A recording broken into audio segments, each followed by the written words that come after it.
Zaïeux, pays de nos aïeux, pays de nos aïeux,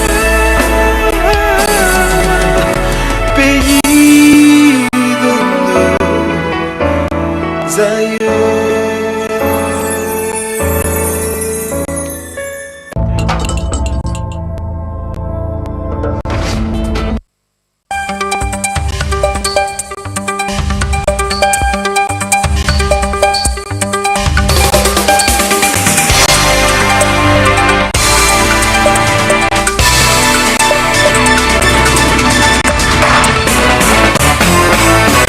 La TVT au cœur de l'information.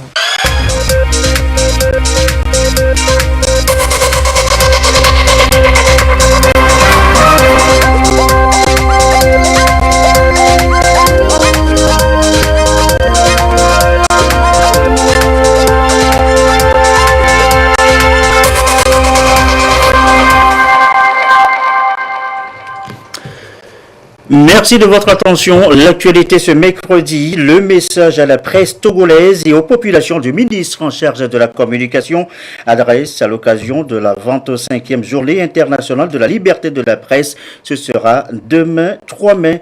Guy Madjo Lorenzo appelle à une presse libre et professionnelle.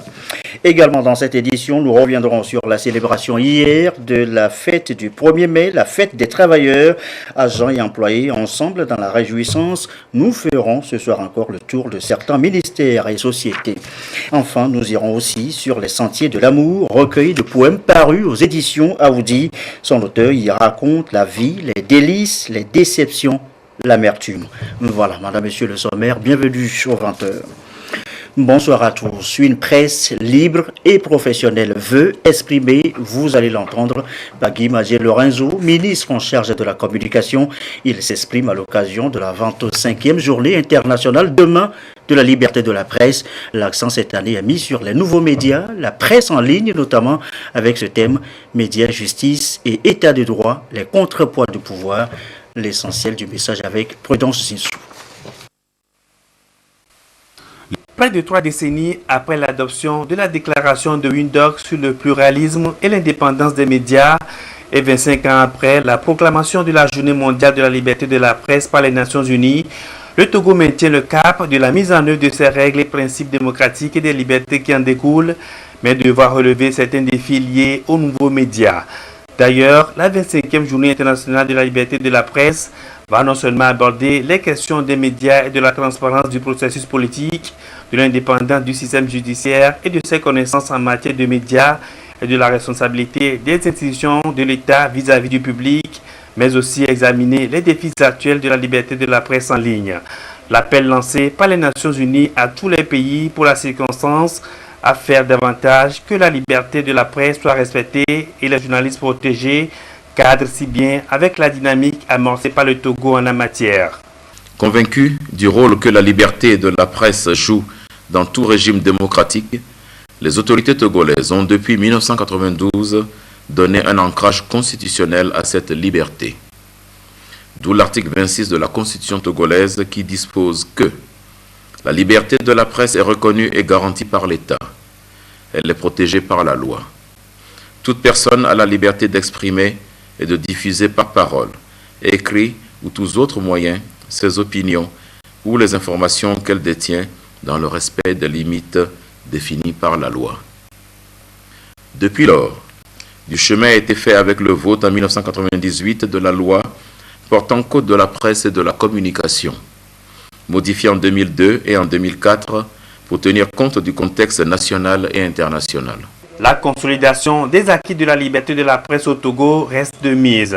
À cet effet, il est prévu la relecture du Code de la presse et de la communication en l'adaptant aux enjeux de la télévision numérique terrestre avec la prise en compte des recommandations des États généraux de la presse tenus à Palimé il y a bientôt 4 ans.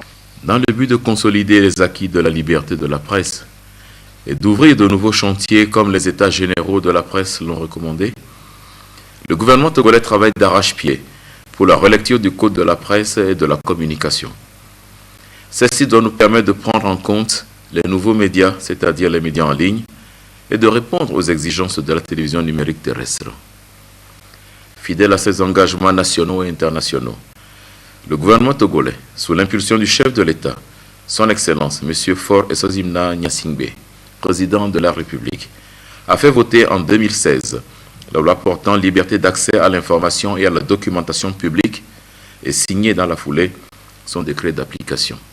Le gouvernement entend maintenir le cap des réformes en l'inscrivant dans une démarche participative à la vie démocratique et citoyenne, tout en appelant au respect des règles d'éthique et de déontologie. De ce fait, il apporte ainsi sa pierre à l'édification d'une société moderne, épanouie, développée et libre.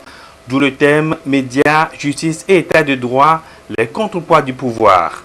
Ce thème interpelle plus d'un et incite les professionnels des médias à jouer, chacun ce qui le concerne, sa partition, afin que les médias puissent contribuer à l'avènement de la bonne gouvernance, d'une société plus juste, à la consolidation de l'état de droit et au développement socio-économique. Pour atteindre ces objectifs, la presse togolaise doit gagner d'abord le pari de la professionnalisation et faire de la déontologie et de l'éthique professionnelle les charpentes qui doivent soutenir son travail. Les journalistes doivent, pour ce faire, se laisser guider par une conscience professionnelle plus accrue et se situer au-dessus de toutes les contingences partisanes. Ils doivent se départir des fausses informations et traiter les sujets selon les mœurs et pratiques journalistiques. C'est en cela qu'ils contribueront à la cohésion nationale et à la sauvegarde de la paix, gage de tout développement. Au-delà de leur mission de sauvegarde de la paix et de la cohésion nationale, un appel est lancé aux responsables des médias d'organiser leur structure en de véritables entreprises de presse professionnelles qui répondent aux normes internationales. L'Organisation internationale de la francophonie, l'OIF, ses actions dans 4 ans, les 4 années à venir, 2019-2022, définies depuis dimanche. C'est après moult échanges entre présidents de commission nationale, responsables de structures et institutions en charge de la francophonie, réunis à Lomé. Les travaux ont pris fin ce mercredi. Le compte rendu à Isha Zebrou, Lucassi. L'Organisation internationale de la francophonie vers une nouvelle programmation pour la période 2019-2022. Une programmation axée sur 4 thématiques, notamment l'égalité entre hommes et femmes, le vivre ensemble, le rôle des correspondants nationaux de l'OIF et le sondage de nouvelles pistes d'action de l'organisation. En vue de contribuer à la rédaction de ce programme quadriennal, les responsables du réseau des structures et institutions en charge de la francophonie de l'Afrique de l'Ouest, RESIFAO, sont à Lomé pour mettre ensemble et harmoniser leurs propositions. Il s'agit donc de travailler sur les grandes missions de notre organisation, la langue française, notre ADN comme on dit, culture et diversité, l'état de droit, la démocratie, la promotion de la liberté, l'enseignement, l'éducation, la formation, évidemment l'économique et le numérique. Et ces consultations ont eu lieu à la base et toutes ces régions viennent ici se retrouver à Lomé pour échanger sur leurs priorités, coordonnées et harmonisées. Ça, c'est un premier objectif. Le deuxième, c'est aussi, autour de ces réseaux qui ont été constitués, de célébrer ici le 10e anniversaire du RESIFAO. Et le troisième, c'est de se dire, nous devons réfléchir aussi sur le futur de notre organisation. La 7e réunion du RESIFAO, qui a pris fin ce jour, a balisé la voie à l'ouverture de celle des présidents du réseau des structures et institutions en charge de la francophonie des 7 zones géographiques de l'OIF. Les travaux de cette rencontre permettront à ces présidents de faire la synthèse des contributions des correspondants nationaux à la nouvelle programmation quadriennale de l'OIF. Et dans ce sens, les priorités des différentes régions de l'OIF seront prises en compte. L'administrateur de l'institution a salué les actions du Togo en faveur de la promotion de la vision de la francophonie. Des actions qui seront récompensées par le renouvellement de l'accord de siège entre l'OIF et le Togo. La question du foncier au Togo maintenant, un véritable casse-tête, vous le savez, ça reste donc une préoccupation et pour les citoyens et pour l'État qui d'ailleurs multiplie les actions pour une réforme du secteur. Une stratégie nationale d'engagement est définie et présentée actuellement au plan national, l'étape des savanes avec Désiré Aloy. En 2015, the International Land Coalition, qui depuis 2012 collabore avec le Togo dans la formulation et la mise en œuvre de la stratégie nationale d'engagement, a adopté une nouvelle stratégie couvrant la période 2016-2021 que pilote la plateforme Togo, et ceci conformément aux exigences de la coalition. Un deuxième cycle donc en vue d'influencer les programmes et politiques sur le foncier, asseoir une gouvernance foncière locale participative et inclusive orientée vers une gestion durable des ressources naturelles. Une rencontre au niveau régional des savanes pour présenter aux acteurs impliqués dans le foncier la SNE, Stratégie nationale d'engagement, est passée à l'élaboration de son plan d'action régional. Nous attendons des participants deux choses.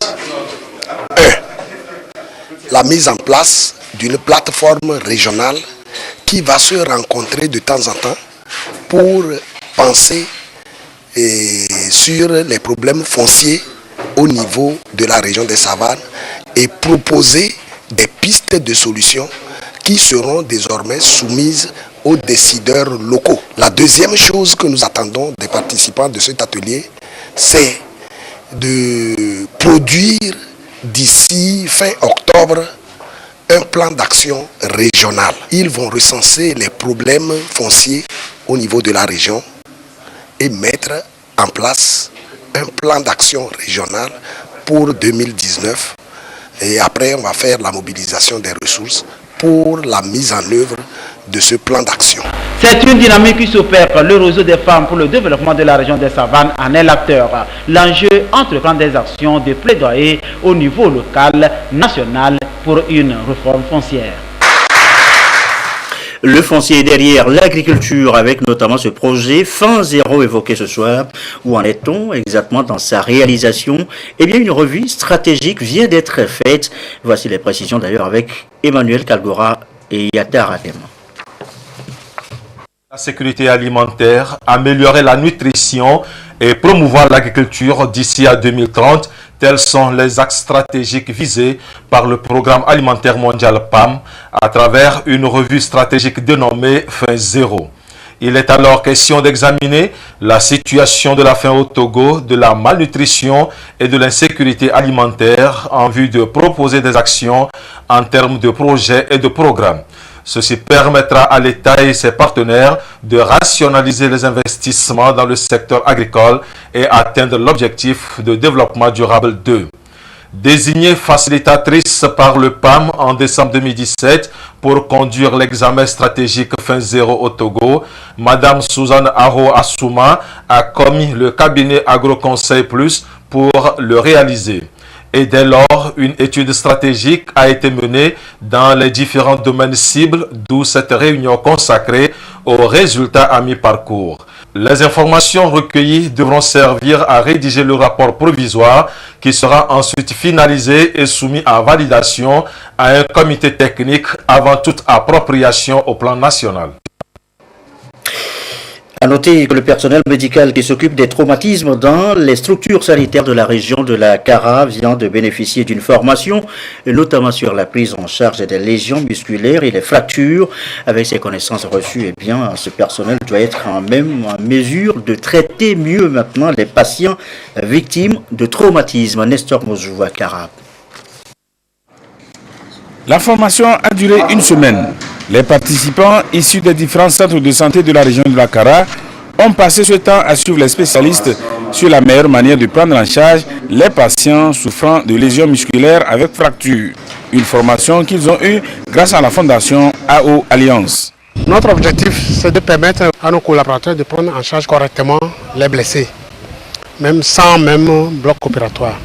Donc, il a fallu qu'on leur apprenne comment fabriquer les bottes plâtrées, les appareils plâtrés, les attelles, pour que lorsqu'il y a un traumatisé, qu'on puisse prendre en charge facilement ce traumatisé sans faire recours à un chirurgien. Et après un test, à la fin, on s'est rendu compte que 95% des participants ont bien enregistrer tout ce qui leur a été donné.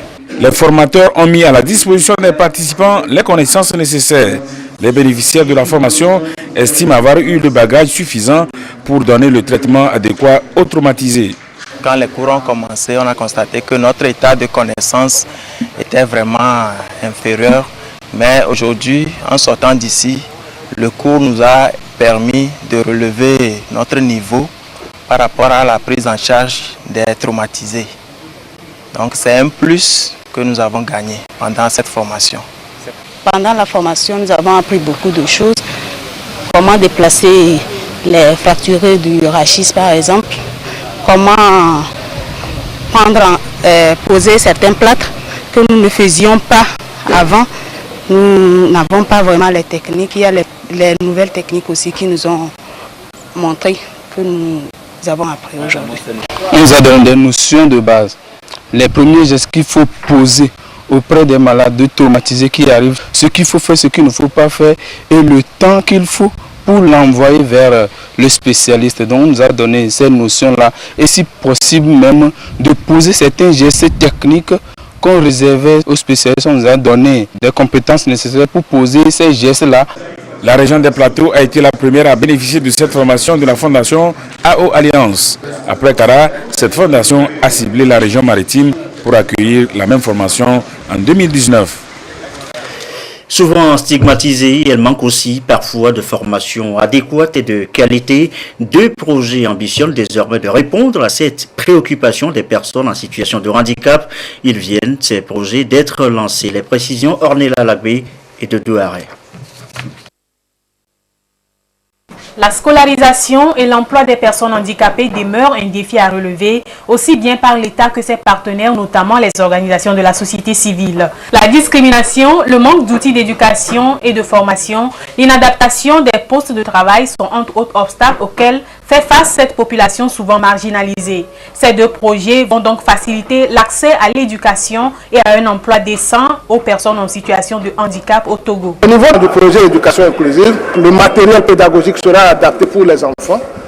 Le personnel d'encadrement sera formé à la prise en compte de ces enfants dans les classes ordinaires et également le ministère va disposer d'une stratégie nationale de l'éducation inclusive pour que cette éducation inclusive soit généralisée après sur l'étendue du territoire national avec son institutionnalisation. Le projet emploi décent, les acteurs de l'enseignement technique de la formation professionnelle également seront outillés pour que leur offre soit adaptée aux différents types de personnes handicapées, mais également faciliter l'accompagnement de ces personnes dans les entreprises privées et publiques. C'est pour apporter des solutions rationnelles et durables à ces difficultés qui empêchent l'épanouissement et l'autonomisation des personnes handicapées que l'Allemagne finance ces deux projets à près de 400 millions de francs CFA. L'inclusion des personnes handicapées fait partie de leur stratégie.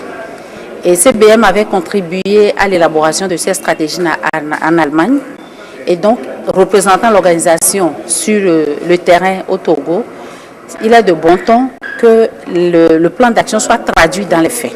L'UNATEF est un des acteurs de la mise en œuvre du projet Emploi décent pour les personnes handicapées au Togo et a comme rôle d'intervenir sur la mobilisation des personnes handicapées, leur accompagnement technique, l'accompagnement aussi des structures de façon à leur permettre de mieux connaître les personnes handicapées, la psychologie des personnes handicapées, comment la société voit les personnes handicapées, comment les personnes handicapées elles-mêmes s'insèrent dans la société. Ces projets seront exécutés dans les 5 régions du Togo et vont permettre d'identifier les besoins des personnes handicapées et les secteurs économiques porteurs pour favoriser progressivement l'inclusion sociale, économique et professionnelle de cette couche vulnérable. Et donc maintenant... Ce communiqué pour poursuivre cette édition, communiqué du Haut Commissariat à la réconciliation et au renforcement de l'unité nationale dans le cadre de la mise en œuvre du volet indemnisation du programme de réparation élaboré par la CVJR. Le Haut Commissariat à la réconciliation et au renforcement de l'unité nationale informe les victimes éligibles que le paiement par chèque des indemnisations qui leur sont dues se fera désormais sur présentation de carte nationale d'identité biométriques, de permis de conduire ou de passeport. Aussi, le Yaskrun informe-t-il que les cartes d'électeurs ne sont plus admises pour les prochaines séances d'indemnisation qui auront lieu à compter du mois de juillet 2018. Le Yaskrun remercie les victimes pour leur compréhension. Mieux faire participer la diaspora africaine au développement du continent, eh bien c'est l'esprit, le but de la convention signée entre le collectif des jeunes pour le développement et le forum africain de la diaspora, accord signé ce mercredi à Lomé. Les précisions, Samuel Degbe et Kouissala.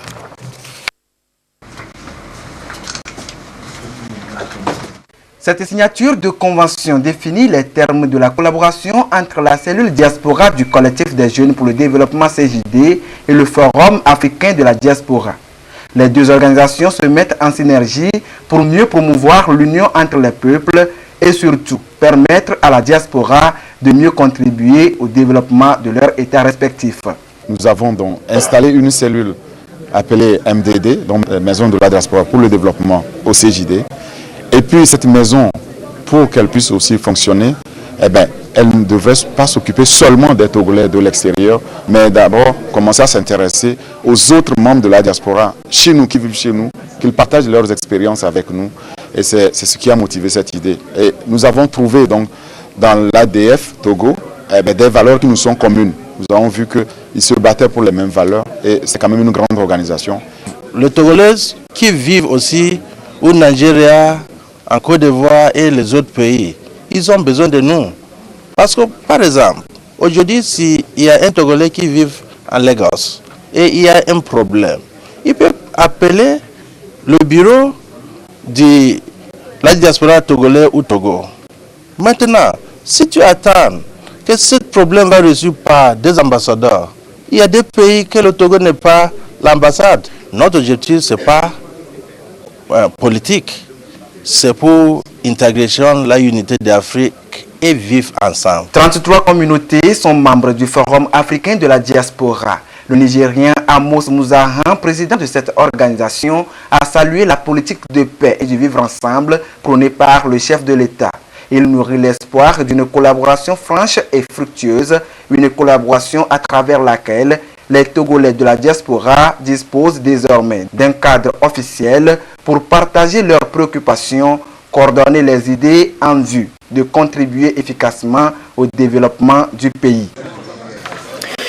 Il est 20h21. Un mot de l'actualité à l'étranger. D'abord au Gabon, la Cour constitutionnelle dissout l'Assemblée nationale. Décision lundi alors que le Gabon devait organiser des élections législatives avant fin avril. La Cour précise que le mandat des députés prend fin et que le chef de l'État doit procéder à la nomination d'un nouveau gouvernement qui sera uniquement responsable devant le président de la République. C'était hier, alors que certains étaient occupés à célébrer le 1er mai en Centrafrique. Eh bien, des violences religieuses à caractère religieux donc ont surgi à Bangui, à la capitale. Un prêtre et au moins 15 fidèles ont été tués lors d'une messe à la paroisse Notre-Dame de Fatima de Bangui par une milice armée en protestation contre l'arrestation de leurs dirigeants par les forces de l'ordre et de sécurité. En réaction, 2 musulmans ont été tués et une mosquée brûlée. C'est une énième attaque mortelle à caractère religieux. Les autorités du pays annoncent une lutte acharnée contre les auteurs de ces violences. Cela dit, retour chez nous, au Togo et dans le reste de l'actualité, retour sur la célébration justement hier aussi du 1er mai au Togo, la fête des travailleurs au ministère de l'administration territoriale, action sociale, enseignement supérieur. C'était du bon temps aussi pour les agents. Image commentée par Ferdinand Tchassoua.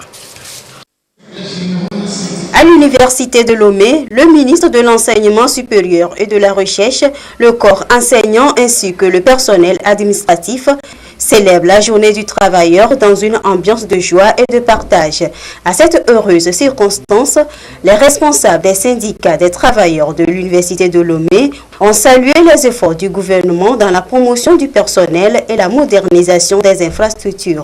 Nous avons salué cette belle mobilisation de tous les travailleurs, le personnel enseignant, le personnel administratif et technique.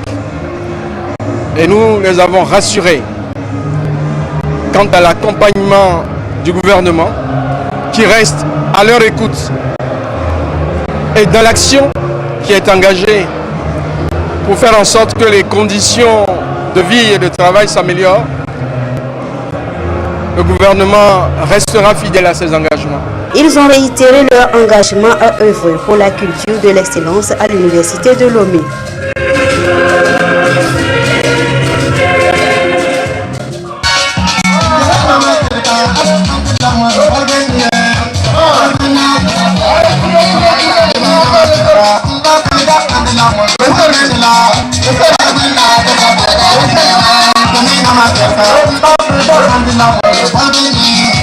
La ministre de l'Action sociale et de la promotion de la femme, entourée de son personnel.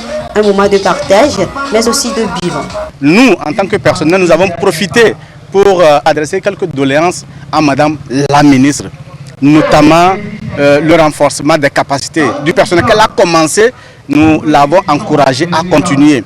Et un problème aussi qui nous tient à cœur, c'est la pénurie du personnel sur l'étendue du territoire. La ministre a félicité et encouragé son personnel pour son dévouement.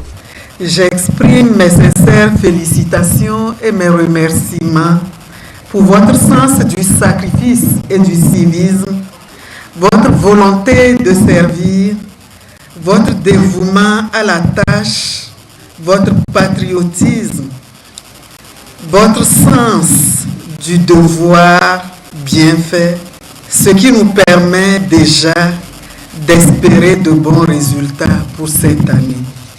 Je voudrais vous rassurer de ma disponibilité à vous soutenir. Ils ont rassuré la ministre à plus de performances pour cette nouvelle année de travail.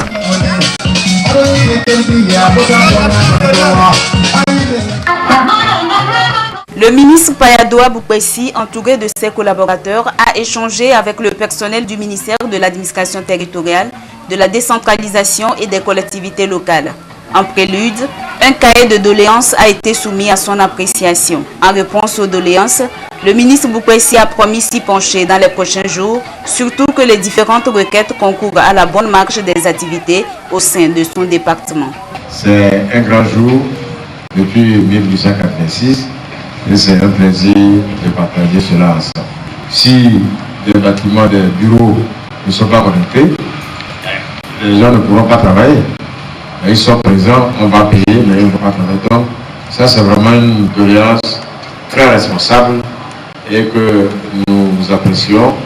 Une ambiance festive a suivi le déjeuner ayant marqué cette célébration de la fête des travailleurs au ministère de l'administration territoriale. Réjouissance également pour les employés de la SAZOF, Sotopla et au Conseil national du patronat. Ferdinand Jassoua et Medina Salami nous racontent le 1er mai sur place. La fête du travail cette année à la Société d'administration de la zone franche a d'abord été marquée par la signature d'un protocole d'accord tripartite devant déboucher sur un dialogue social. L'Association des sociétés de la zone franche ASOZOF, le collectif des syndicats de la zone franche et la SAZOF s'engagent à prôner désormais un dialogue franc afin de prévenir et de gérer d'éventuels conflits sociaux. Ce cadre de dialogue social va connaître de tout, des réflexions, même des échanges sur les litiges de travail. Nous en avons besoin pour garantir une sorte de paix sociale. Le but de ce dialogue est de prévenir les conflits qui vont surgir, car une société est appelée à être dans des conflits. Et il faudrait que le comportement de toutes les parties prenantes aide nos structures à aller au dialogue. Nous avons l'espoir que la signature de ce cadre de dialogue dans la zone franche va apporter un souffle nouveau aux entreprises de la zone franche par la stabilité, par la cohésion entre les partenaires sociaux. Après cette cérémonie de signature de convention, c'est dans une ambiance festive que travailleurs et employeurs de la zone franche ont partagé des mets préparés pour la circonstance.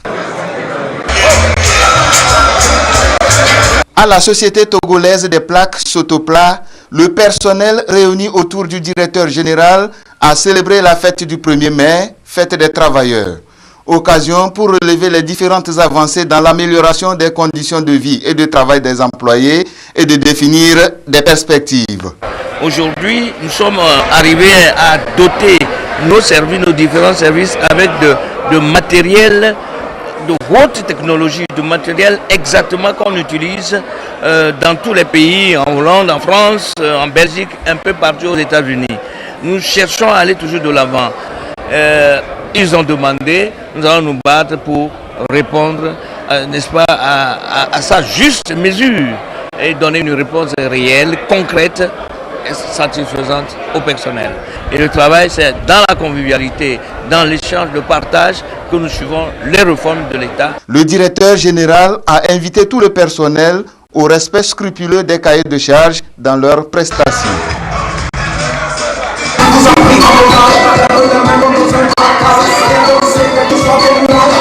Une journée festive pour le personnel du Conseil national du patronat CNP Togo. Ici au siège, le staff, le personnel et les partenaires se sont retrouvés pour marquer la journée dédiée aux travailleurs.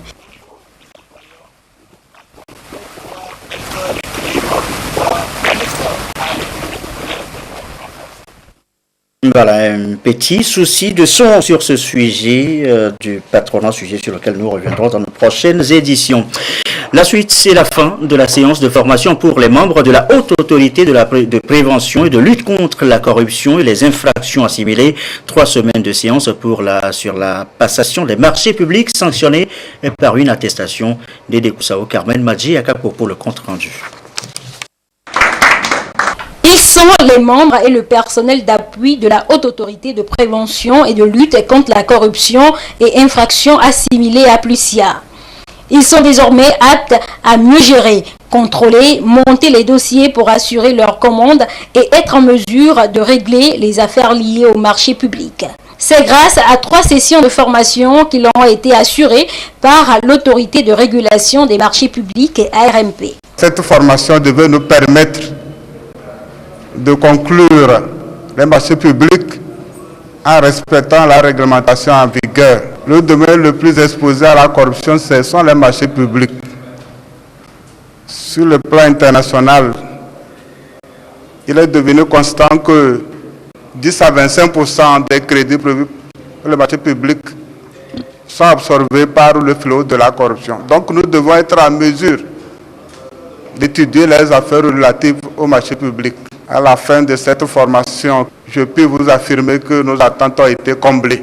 Ces 3 semaines de formation sont pour l'ARMP une manière d'amener les membres de la APLUSIA, qui sont en même temps des acteurs de la commande publique, à mieux participer au développement de l'économie togolaise. Les thèmes qui ont été abordés sont divers, avec différents modules qui leur ont permis de voir le cadre juridique, comment gérer, contrôler la régulation des marchés publics. Nous sommes arrivés à l'issue de cette formation à leur permettre d'être outillés pour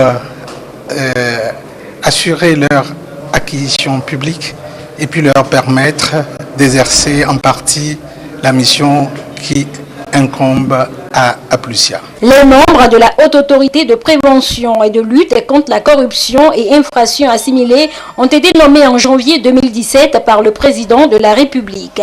Ils ont pour mission de promouvoir un système de gouvernance qui prévient les conflits d'intérêts, l'enrichissement illicite ou tout autre acte de corruption.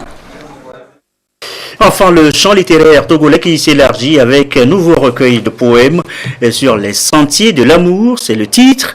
C'est un ouvrage de 78 poèmes écrits par Bilima de Siou, Bilima de Siou est paru aux éditions Avoudi. Cette œuvre porte à 2 le nombre de productions littéraires de l'auteur.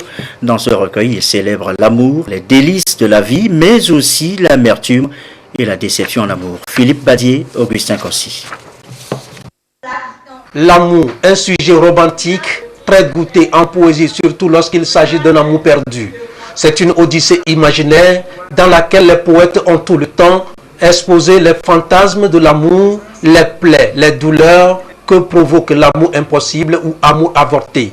C'est sous ce coup de projecteur que Bilena de Sioux place son recueil de poèmes Sur les sentiers de l'amour, paru aux éditions Aoudi. Il y a l'amour sensuel, donc qui concerne l'homme et la femme, et l'amour familial qui concerne l'enfant et ses parents. Et ce qui explique qu'à la conclusion de ma préface, j'ai invité les amoureux et les enfants, tous ceux qui ressentent encore l'amour dans leur corps, un amour qu'ils ont vécu ou qu'ils vivent encore, à aller ou à voyager dans l'œuvre et les sentiers de l'amour de Bilena de Sioux. Sur les sentiers de l'amour, le poète évoque les souvenirs d'enfance, les déboires ou les signes avant-coureurs de la déception, les différentes facettes de l'amour et plaide pour un amour sincère. Il vit les délices de l'amour, éprouve le plaisir d'aimer et d'être aimé et jette un regard inquiet sur la déception. La réalité dans la relation amoureuse est plus difficile à vivre que ce qu'on croit. Parce que se donner à l'autre, c'est peut-être possible. Mais attendre de l'autre ce que vous voulez et qui n'est pas exprimé, et même quand c'est exprimé, l'autre n'est pas toujours à mesure de vous l'accorder. Ce qui fait qu'il y a des déceptions. C'est pour susciter la réflexion de quiconque ira lire ces poèmes-là. Et se demander en soi, et chacun peut répondre à la question, qu'est-ce que l'amour? Bilena de Sioux est un enseignant-chercheur, philosophe et maître de conférences à l'université de Lomé. Après son premier roman, Pérégrination, il fait ses premiers pas en poésie sur les sentiers de l'amour, qui reste un miroir dans lequel les lecteurs doivent se projeter pour allumer les flammes qui couvrent encore dans les cœurs. Deux communiqués pour refermer cette édition. Communiqué du ministre de l'administration territoriale, de la décentralisation des collectivités locales, président de la Commission nationale du Hajj, qui informe les personnes désireuses d'effectuer le pèlerinage au lieu saint de l'islam que la fin des inscriptions initialement prévue pour le 3 mai 2018 est prolongée au mardi 8 mai 2018. Par ailleurs, il rappelle aux candidats déjà inscrits que les vaccinations et l'établissement des documents de voyage se poursuivent à la direction générale de la documentation nationale, communément appelée service des passeports. Autre communiqué, le dernier, la direction générale de la compagnie énergie électrique du Togo informe son aimable clientèle que suite à une panne survenue sur ses installations électriques ce mercredi 2 mai 2018 aux environs de 10h35, la fourniture de l'énergie électrique a été interrompue dans les quartiers et zones suivants: Edjranawe, Huntigome, Witi, Novici, Nukafu, Togo 2000, marché à Tiégou, DVA, Sekmi, lycée technique à Tiégou et leurs environs. Les équipes techniques de la société sont à pied d'œuvre pour un retour à la situation normale dans les meilleurs délais. La direction générale présente ses excuses aux clients concernés pour le désagrément et la remercie pour leur bonne compréhension.